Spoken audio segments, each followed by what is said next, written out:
This week, utility company profit margins are driving customers' electricity bills higher, according to a new report. We'll discuss what it means for Floridians and concerns that a growth in data centres could push costs even higher. Plus, amid the partial government shutdown and proposed funding cuts, a look at FEMA's readiness for hurricane season this year.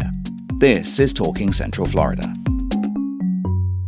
Hello, I'm Steve Mort, and welcome to the show where we take a closer look at the news in your region and community. I'm joined in the studio this week by two great environment reporters. First, based in Orlando, her coverage focuses on the environment and climate change. She's also the author of the book Moving Water on Everglades restoration. It's Amy Green. Good to see you, Amy. Great to see you. Good to see you. And she covers environmental issues for news collaborative partner Central Florida Public Media. It's Molly Duerig. Good to see you, Molly. Great to see you. Thanks for being here, guys. Really appreciate it. Let's get into it then. Florida Power and Light has some of the highest profit margins in the country, according to a new report covered by Inside Climate News. The report says high utility profit margins are one of the reasons customers' electric bills are climbing nationwide, not just here. We'll put a link to the report from the Energy and Policy Institute in the show notes. Florida state regulators last year approved a rate settlement with FPL, raising rates. It all comes against the backdrop of potential utility cost impacts associated with the growth in data centers, which could significantly increase electricity demand. So let's get into our panelists reporting. And Amy, I'll start with you on this FPL example that you've written about and the profit margins there. What do those margins look like, and how do they compare with other utilities around the country, would you say? Well, Steve, as you mentioned, FPL profit margins consistently ranked among the highest in the nation over the past 5 years. And in 2024 and 2025, those profit margins topped other utilities. And that's according to a recent report by the Energy and Policy Institute, which is a watchdog group. Those findings do not account for a $7 billion rate hike that state regulators approved last November. And consumer groups had characterized that rate hike as one of the largest in U.S. history. Yeah. One source told me that FPL profit margins are skyrocketing. And the report makes the point that the profit margins at FPL and other utilities are one reason why Americans are having higher electricity bills. Well, what do these utilities say in response? Well, that's right.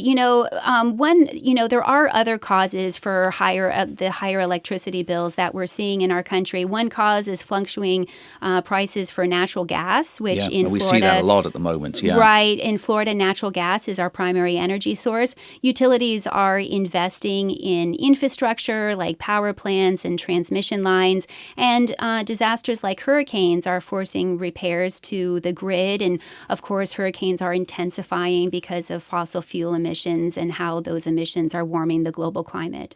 Well, it's interesting you talk about that rate increase approved by regulators last year. What reaction have you been hearing to that in your reporting, Molly? How are people talking to you when you ask them about it? Right. Yeah, this was a really contentious decision. It was actually the Office of Public Counsel for the Public Service Commission was arguing against it. The Office of Public Counsel is there to represent consumers in utility issues. A lot of particularly the younger Central Floridians I've spoken with are really concerned about this, about the world that they're sort of growing up into, the growing concerns about energy security and energy affordability. And there's a lot that's in the news at the moment, for sure. Absolutely. And that's one of many reasons why renewable energy advocates are very interested in seeing Florida take more advantage of solar energy. I mean, we are the Sunshine State, and you are seeing utilities, including FPL, invest more and more in solar energy because it is the most economical one of the most economical sources of energy. So, there's been attempts to try to restrict the PSC's ability to approve these huge rate hikes for utilities,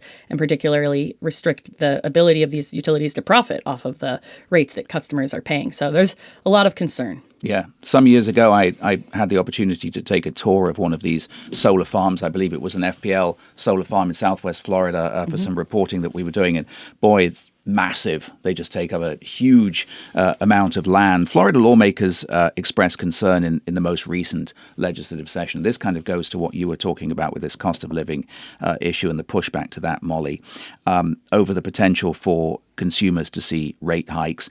They're concerned particularly about data centers and the impact that they might have. What are we hearing? And I'll come to you first on this, Amy. What are we hearing from those that are worried about this issue? You've been really digging into this whole data center issue of late. Yeah, well, I can tell you about this legislation that the state legislature just approved just a few weeks ago on the final day of their annual session. You know, data centers, this is kind of a new and developing issue in Florida, but at this point there are multiple proposals for hyperscale data centers across the state. And this is generating concerns because the facilities can generate quite a bit of noise, and they also require a lot of power and water to operate. And when it comes to power, there are concerns that those energy costs may be passed on to average Floridians. And so the state legislature just approved a measure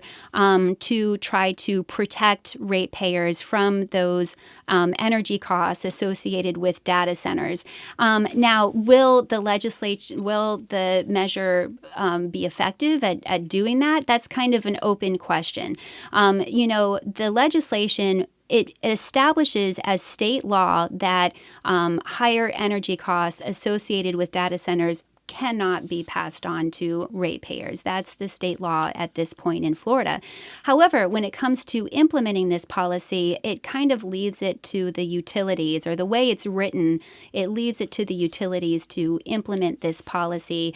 And so, as one source told me, it kind of puts the burden of assessing how this policy is working on average Floridians. Interesting. What have you been hearing, Molly? Yeah, that's really interesting because there seems to be, from what I've seen, and here locally, just yesterday, we're recording this on April 8th, but just yesterday, Brevard County commissioners approved, rejecting, they do not want to see property tax breaks for data centers. So from what I'm seeing, there appears to be some level of general concern about data centers, their impact on the environment, their impact on communities, but doesn't yet seem to be a really strong consensus over what to do about it, just based on what I've seen. But yeah, lots of concerns about the massive amounts of water and power used by these data centers. Yeah, and thank you for pointing out that we are taping the show on April 8th. So, of course, things can change, like whether the governor signs this by the time this airs. I mean, one of the key issues here seems to be enforcement. You know, the bill says data centers should pay their own costs. I wonder how much of that is sort of left up to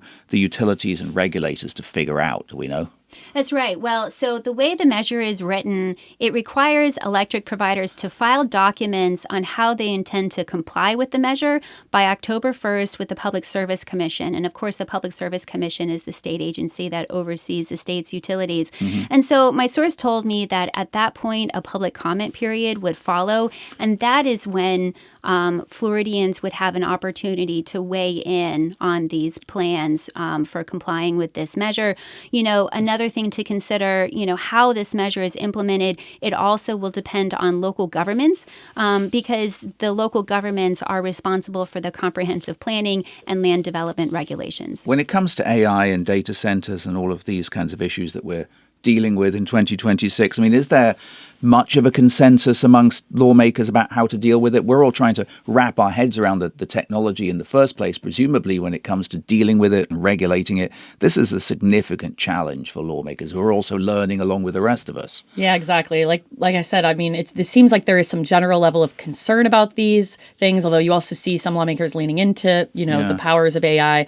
I think we're still really trying to figure out in real time how to deal with this. So, we're just going to have to kind of wait and see how that plays out, assuming that the governor does, in fact, sign it into law. But that marks, I think, one of the first steps forward for Florida to try to regulate these data centers. It's a growing issue here. I think that some other states in the South and beyond have had more movement on data centers, but it's definitely something that's coming more and more here. So. Yeah, other states and of course Congress looking at this as well. We'll put links to Molly and Amy's reporting on data centers and power costs in the podcast feed show notes. Meanwhile, be sure to like and subscribe to Talking Central Florida. You can find us an extended version, in fact, of this show anytime on YouTube, Spotify, and Apple Podcasts. Well, believe it or not, hurricane season is less than 2 months away. Great news. But there are emerging questions about the readiness of FEMA. The agency recently skipped the National Hurricane Conference amid the fight over DHS funding, raising concerns among some emergency managers. At the same time, President Trump's new proposed budget includes cuts for FEMA. So what does this all mean for preparedness? Amy, FEMA skipped this National Hurricane Conference that you were at and covered in Orlando. That was because of the partial government shutdown of DHS. How unusual is that? And I wonder what message it sends. Well, I mean, it's unusual. And, you know, I think it's safe to say that FEMA is just in a lot of turmoil right now. And the shutdown at the Department of Homeland Security, which is related to congressional disagreement over the Trump administration's immigration policy, you know, this partial government shutdown is really only one component of what's happening at FEMA. You know, President Donald Trump has called for drastic change at the agency, going so far as to suggest that maybe FEMA should be abolished. We've had multiple administrators or acting administrators at FEMA under the second Trump administration. A FEMA review council that was appointed to consider how to reform the agency was expected to provide a report around the end of last year, but that report now is overdue. And so, you know, at this point, I think a lot of people are just kind of bracing for big change at FEMA and for cuts at FEMA. And obviously, this is a big concern in Florida because we have a lot of climate impacts here, like hurricanes. For those who are unaware, what kind of happens at these conferences and sort of what is the real world repercussions of not having that federal agency there? Right. Well, so the National Hurricane Conference is an annual conference that occurs in the lead up to the start of hurricane season, June 1st. And there are other state conferences. Florida will have a state conference also. And so this year, the National Hurricane Conference was in Orlando. And so I drove over for it. And this is a conference that is attended by state and local emergency managers. Businesses like Publix and Home Depot will send representatives. Nonprofit groups like the Salvation Army, you know, anyone who is involved in the preparation and recovery and response to hurricanes are people who attend this conference. And the National Hurricane Center will brief on new forecasting tools that are designed to enhance communications with the public as a hurricane approaches. Obviously, this year, sessions involving FEMA were canceled or they were rejiggered. I attended one session that was about the anticipated cuts at FEMA, and it was kind of about how state and local government agencies and nonprofit agencies can get ready for that and other possible funding sources that they might consider if those cuts come to fruition. We'll talk about what happened with FEMA during the last government shutdown. Right. Molly. And to be clear, we're still working through some of those impacts in real time as well. So, I mean, it's just days ago that the new DHS Secretary, Mark Wayne Mullen, he only just rescinded the former Secretary, Kristi Noem's very restrictive policy, which required her approval for every single expense FEMA made over $100,000. Yes, but very recently. And so given the rising cost and range, the spread of natural disasters, you can imagine how burdensome that policy quickly became for the communities, like the Texas communities reeling from the floods last year. Yes, in Texas Hill Country. Yes.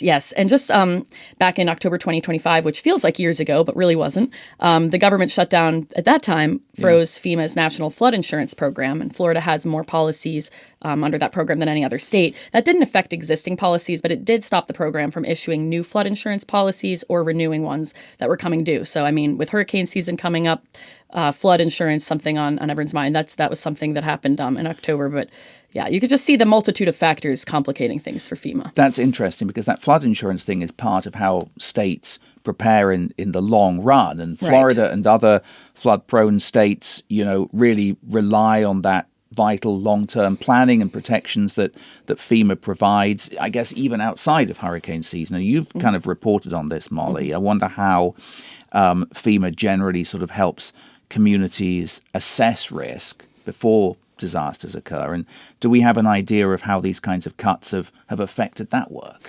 Right. So FEMA's flood mapping efforts, I mean, before even the Trump administration, before the first Trump administration, I mean, the flood mapping efforts have been behind. They have been underfunded. FEMA has been calling and urging, like, we need the funding to get this done. A significant portion of the country has not been adequately flood mapped. It's also really important to understand what flood maps are and what they aren't. I can't tell you how many times in my reporting I've come across, we don't live in a flood zone. Why did we flood? The flood maps, first of all, they change according to many different factors. Yeah. Those changes are often delayed in themselves because it's a very intricate process going out and mapping out the changing hydrology. Sometimes development changes the flooding conditions there. Sometimes it's other things. But at the end of the day, flood maps by FEMA are about flood insurance. So it's about evaluating like where the riskiest areas are. If you're not in a flood zone, that does not mean you're never going to flood. So I just want to say that is very important for people to understand. It does identify the riskiest areas, but we're behind already.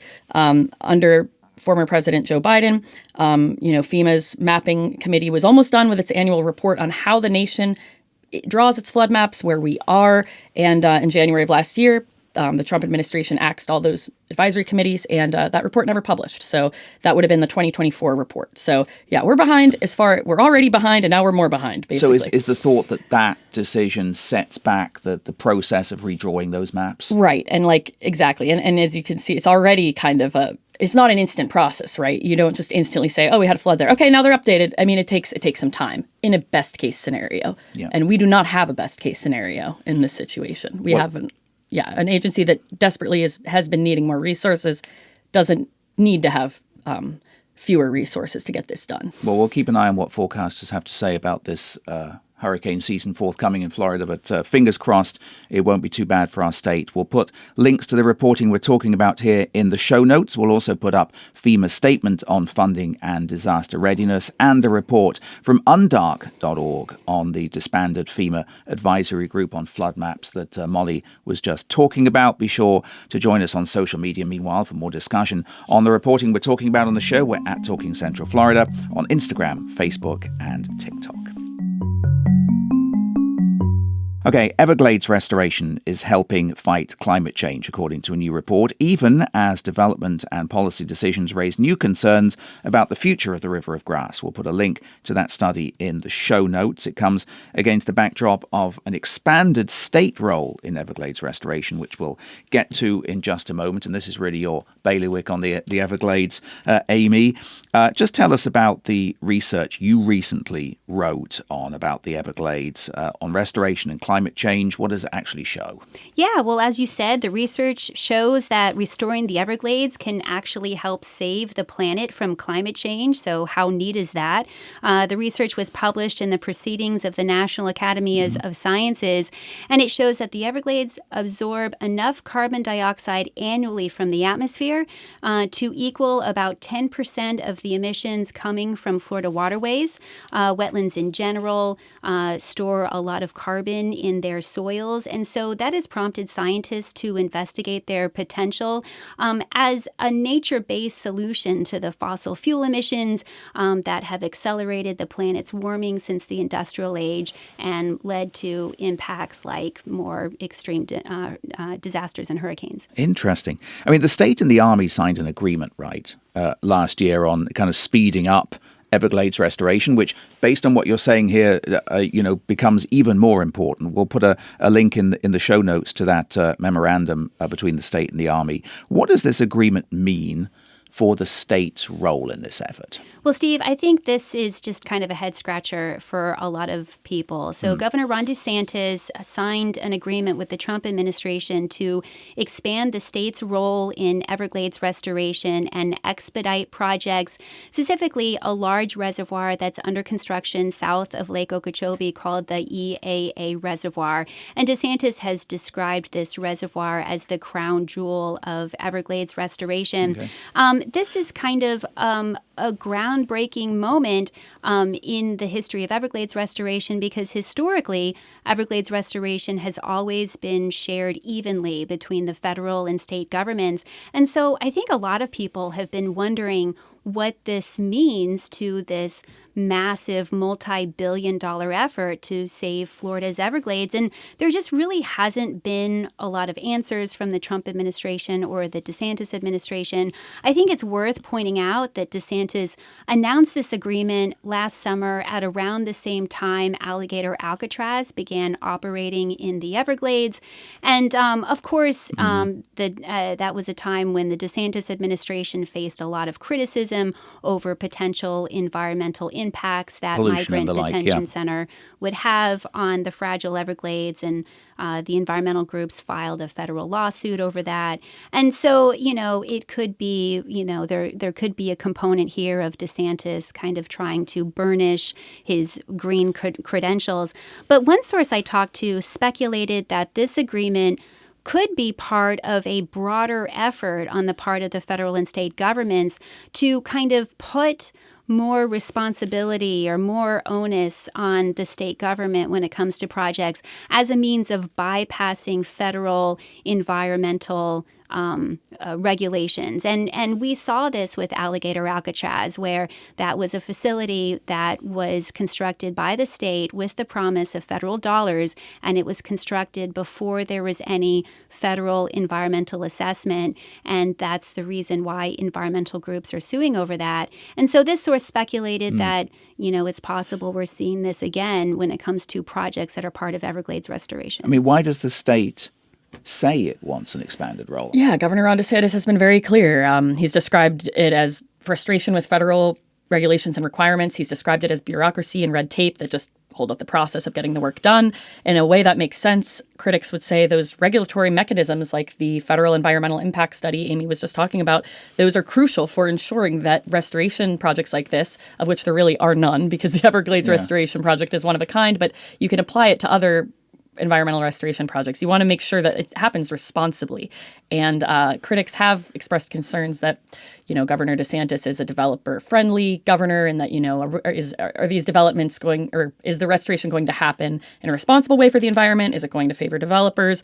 Lots of concerns with the Alligator Alcatraz situation, which is still unfolding. I mean, they won an injunction to stop the operation and construction of it, but then that's now on hold, right? So then so that situation is still unfolding, but it was serious enough they at least temporarily stopped it from running due to that lack of environmental impact statement that they did not get from the federal government. You've both talked about this Alligator Alcatraz facility. This is the immigration detention facility that sits, I think, in the Big Cypress Preserve.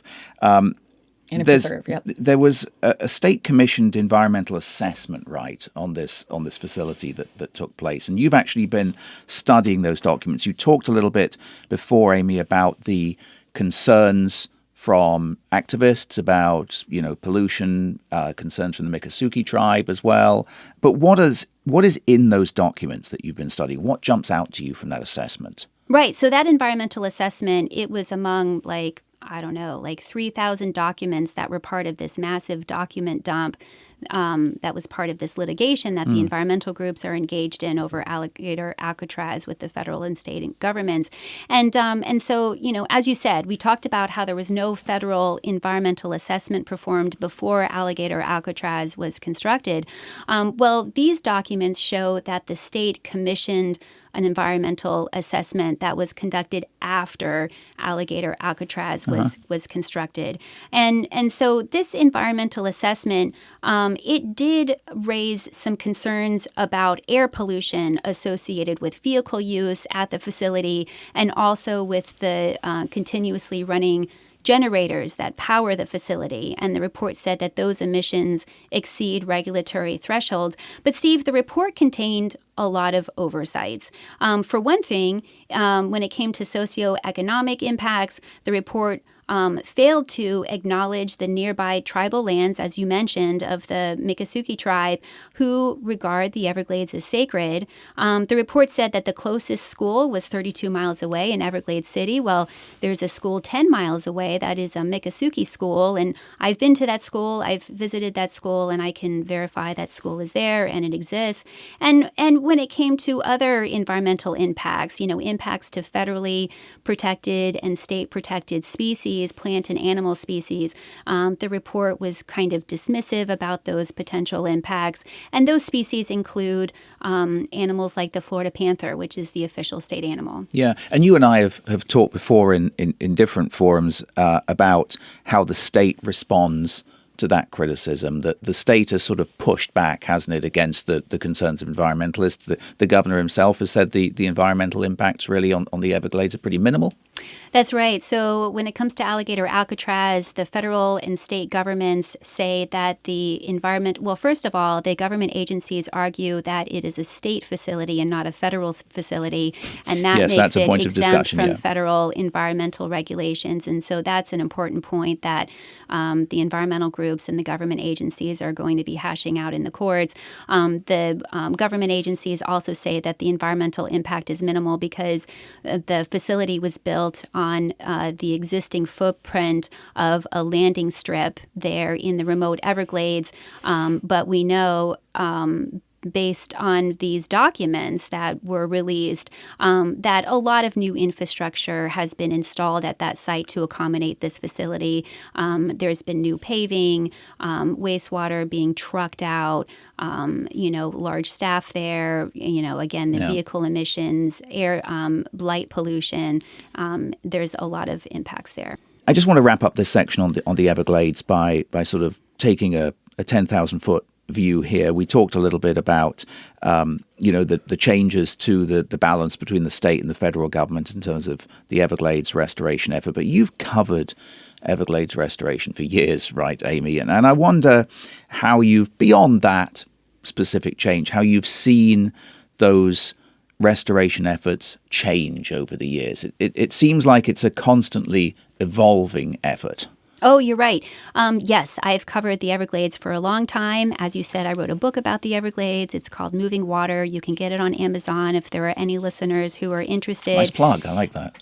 You're welcome. So we have just surpassed the 25-year mark when it comes to Everglades restoration. So for a quarter century now, we've been working on saving the Everglades in Florida. And so I recently wrote about this milestone. And during the course of reporting that story, I did an airplane tour and I did an airboat tour of this vast watershed that encompasses Central and South Florida, and it's responsible for the drinking water for millions of Floridians. And during the course of doing those tours, I've worked on the Everglades for a long time. I knew it was a big deal, obviously. I really think this was the first time that I really understood just like the mind-blowing, enormous scope of this effort. This is a project, we're talking here about $27 billion, a land area that is larger than the state of Maryland. And really what's happening is an extensive reshaping of the landscape on our peninsula. I mean, hundreds of miles of canals are being backfilled, enormous new reservoirs like the EAA reservoir that's been kind of controversial. These new reservoirs are being excavated, water control structures are being blown up, all with the purpose of restoring the course, the natural historic course of the River of Grass. But really the bigger and the most important goal here is to secure our drinking water supply in one of the fastest growing regions in the country. And of course, this is a region that also is particularly vulnerable to climate impacts now, like hurricanes and sea level rise.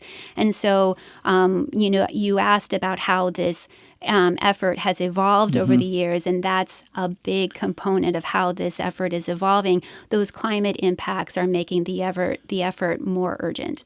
Well, we'll put a link to your book in the podcast feed, show notes, Amy, so people can pick up a copy of that. But it's worth bringing this back to Central Florida, right? The headwaters of the Everglades start here. There are impacts in what happens in the Everglades to what happens in our waterways, for example, the flows that the Army Corps release from the Everglades into the waterways. That has an effect on pollution. This is something that has a direct impact on our region too. Oh, absolutely. You're absolutely right. The headwaters of the Everglades begin with Shingle Creek, which is, just kind of a stone's throw from Disney World. And Shingle Creek flows eventually into the Kissimmee River, which flows into Lake Okeechobee, which is, a lot of people call Lake Okeechobee the liquid heart of the Everglades. And from there, the water courses through the iconic sawgrass marshes and out into Florida Bay. And so in Central Florida, one thing that can happen is pollutants, stormwater, wastewater. These pollutants can flow into our waterways, which eventually make it into Shingle Creek and the Kissimmee River and Lake Okeechobee. And that's a big component of Everglades restoration, which is addressing that water quality, those water quality concerns, and cleaning up the water. Well, I wanted to talk finally tonight about the Florida Farm Bill, which you've covered, Molly. That passed in the most recent legislative session. It's signed into law by the governor. Among other things, it allows for the sale of surplus conservation lands, with some exceptions. I think the Everglades restoration area being one of them.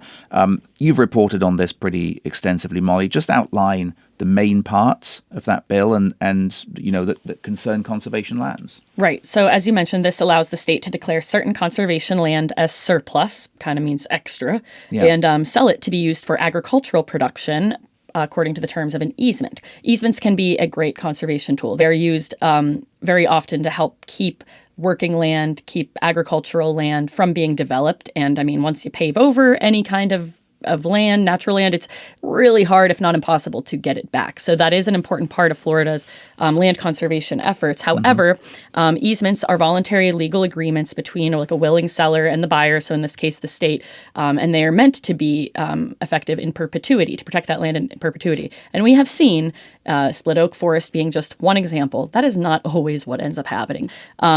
The funds from the sale of these surplus lands will go to the state's Department of Agriculture and Consumer Services to be used for protecting more agricultural land with easements. And in the context of all this, there's two main programs. There's Florida Forever and then the Rural and Family Lands Protection Program. Florida Forever is like a renowned conservation program, like across the country. We've won awards for it.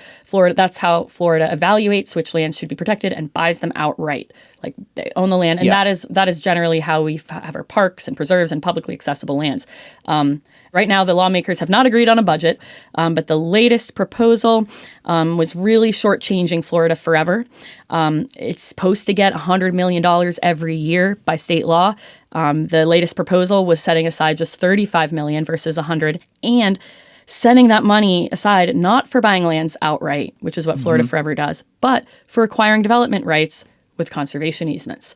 So we come back to that concern again. Again, not to say that easements are bad, but sort of the solution needs to be twofold, is what conservationists say. Well, what have you been hearing from conservation groups about what it means for protection efforts sort of writ large, this farm bill? I think that the idea of declaring conservation land as surplus, extra, no longer needed in general is something that triggers concern. And again, if it's going to be sold to be used for agricultural use, that could be a really good thing. It could also trigger concerns, depending on what kind of agriculture it is, depending where it is, depending if those impacts have been studied. And again, this is not land that people will be able to access then and go and use as a park or preserve. Well, you mentioned the budget, and that's something else that we're going to be keeping an eye on as lawmakers come together to try to set something in stone on that. But that is all the time we have for this week. My thanks to Amy Green from Inside Climate News, Molly Duerig from Central Florida Public Media. Thank you so much for coming in, guys. My pleasure. Really appreciate it. Us. Good conversation. A reminder, you can support Talking Central Florida by clicking like and subscribe. Listen anytime on Apple Podcasts, Spotify and YouTube. Talking Central Florida is a production of the News Collaborative of Central Florida with support from the Orlando Sentinel, the Winter Park Voice, the Central Florida Foundation and Central Florida Public Media, where the show is recorded. We'll be back with a new episode next Wednesday. Hope you'll join us then. Take care and have a great week.